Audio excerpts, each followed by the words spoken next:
Hello friends, I am forcing, I am being forced.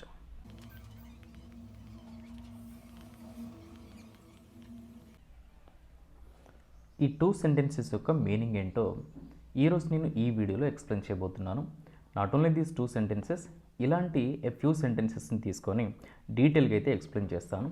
కేర్ఫుల్గా observe చేయండి. So friends, ఇక్కడ I am forcing ఈ statement మనకు దేన్ని రిప్రజెంట్ చేస్తుందంటే, ఈ పర్టికులర్ స్టేట్మెంట్ యాక్టివ్ వాయిస్ని అయితే రిప్రజెంట్ చేస్తుంది. ఇక్కడ యాక్టివ్ వాయిస్ అంటే మీనింగ్ ఏంటి?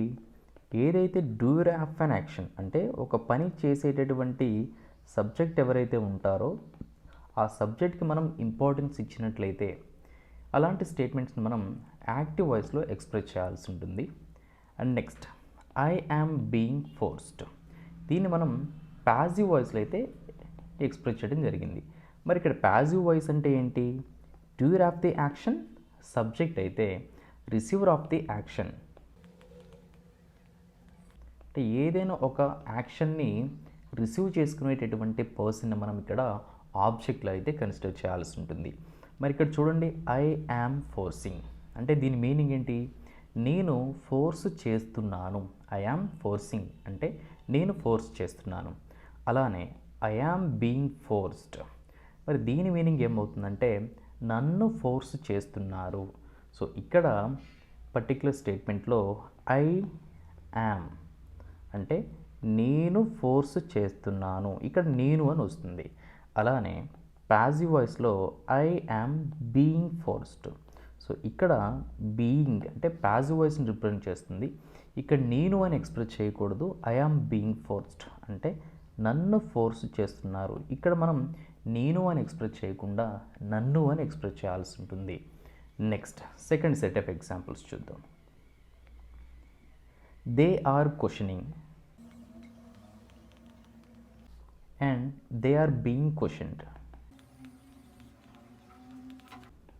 సో ఫ్రెండ్స్, నోటీస్ చేయండి, దే ఆర్ క్వశ్చనింగ్ అంటే వాళ్ళు లేదా వారు ప్రశ్నిస్తున్నారు. మరి ఇక్కడ they are being questioned, they are being questioned, ఇక్కడ మనం V3 ఫామ్ అయితే యూజ్ చేయాల్సి ఉంటుంది ప్రజెంట్ కంటిన్యూస్ టెన్స్ అయినప్పటికీ, బికాజ్ ప్యాసివ్ వాయిస్లో మనకు V3 ఫామ్ మాత్రమే వస్తుంది. దే ఆర్ క్వశ్చనింగ్ అంటే వాళ్ళు లేదా వారు ప్రశ్నిస్తున్నారు.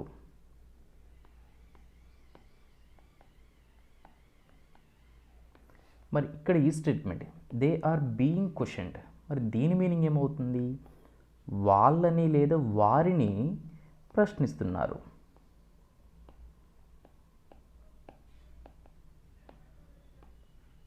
సో ఫ్రెండ్స్, అబ్జర్వ్ చేయండి, వారు ప్రశ్నిస్తున్నారు అంటే they are questioning active voice.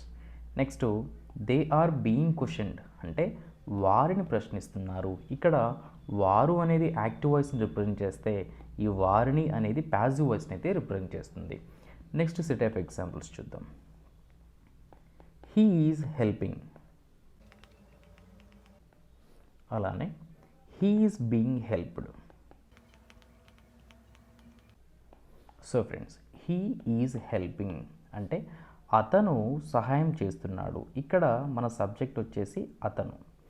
మరి he is being supported or he is being helped అంటే మీనింగ్ ఏంటిది? అతనికి హెల్ప్ చేస్తున్నారు. ఇక్కడ అతనికి అంటే కీ అనేది వస్తుంది. ఇక్కడ అతనికి అంటే బేస్డ్ ఆన్ ద సిచ్యువేషన్. ఈ విధంగా అయితే మనం ప్యాసివ్ వాయిస్లో ఎక్స్ప్రెస్ చేయాలి. Next set of example, she is observing, అలానే she is being observed. So friends, she is observing అంటే ఆమె గమనిస్తుంది, ఆమె గమనిస్తుంది. మరి ఇక్కడ షీ ఈజ్ బీయింగ్ అబ్జర్వ్డ్ అంటే మీనింగ్ ఏంటిది? ఆమెను గమనిస్తున్నారు. ఇక్కడ ఆమెను అని అయితే రావడం జరుగుతుంది. ఆమెను, ఇక్కడ ఆమె అని రాదు, మనం ఆమెను అని ఎక్స్ప్రెస్ చేయాల్సి ఉంటుంది.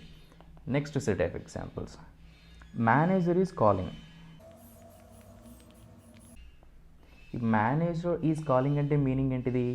ఇక్కడ మేనేజర్ పిలుస్తున్నారు. నెక్స్ట్, దీన్ని ప్యాసివ్ వాయిస్లో ఏ విధంగా ఎక్స్ప్రెస్ చేస్తామంటే manager is being called. Manager is being called. So manager is calling అంటే మేనేజర్ పిలుస్తున్నారు. మరి మేనేజర్ ఈజ్ బీయింగ్ కాల్డ్ అంటే మీనింగ్ ఏంటిది? మేనేజర్ని పిలుస్తున్నారు. సో ఫ్రెండ్స్ నోటీస్ చేయండి, మేనేజర్ ఈజ్ కాలింగ్, మేనేజర్ పిలుస్తున్నారు. మేనేజర్ ఈజ్ బీయింగ్ కాల్డ్ అంటే మేనేజర్ని పిలుస్తున్నారు. సో ఇలా యాక్టివ్ అండ్ ప్యాసివ్ వాయిస్లో ఈ సెంటెన్సెస్ని అయితే యూజ్ చేస్తూ ఉంటాం.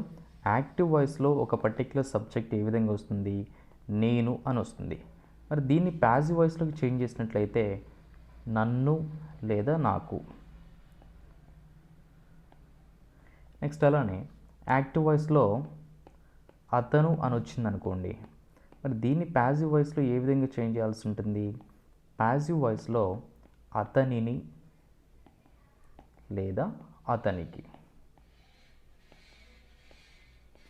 ఈ విధంగా అయితే మనం ఆల్ సబ్జెక్ట్స్ని ప్యాసివ్ వాయిస్లోకి చేంజ్ చేయాల్సి ఉంటుంది. ఇలాంటి స్టేట్మెంట్స్ని మన డైలీ లైఫ్లో యూజ్ చేస్తూ ఉంటాం. మరి వాటి మీనింగ్ అనేది అయితే ఈ విధంగా చేంజ్ అవుతూ ఉంటుంది. నోటీస్ చేయండి, మేనేజర్ ఈజ్ కాలింగ్ అంటే మేనేజర్ పిలుస్తున్నారు.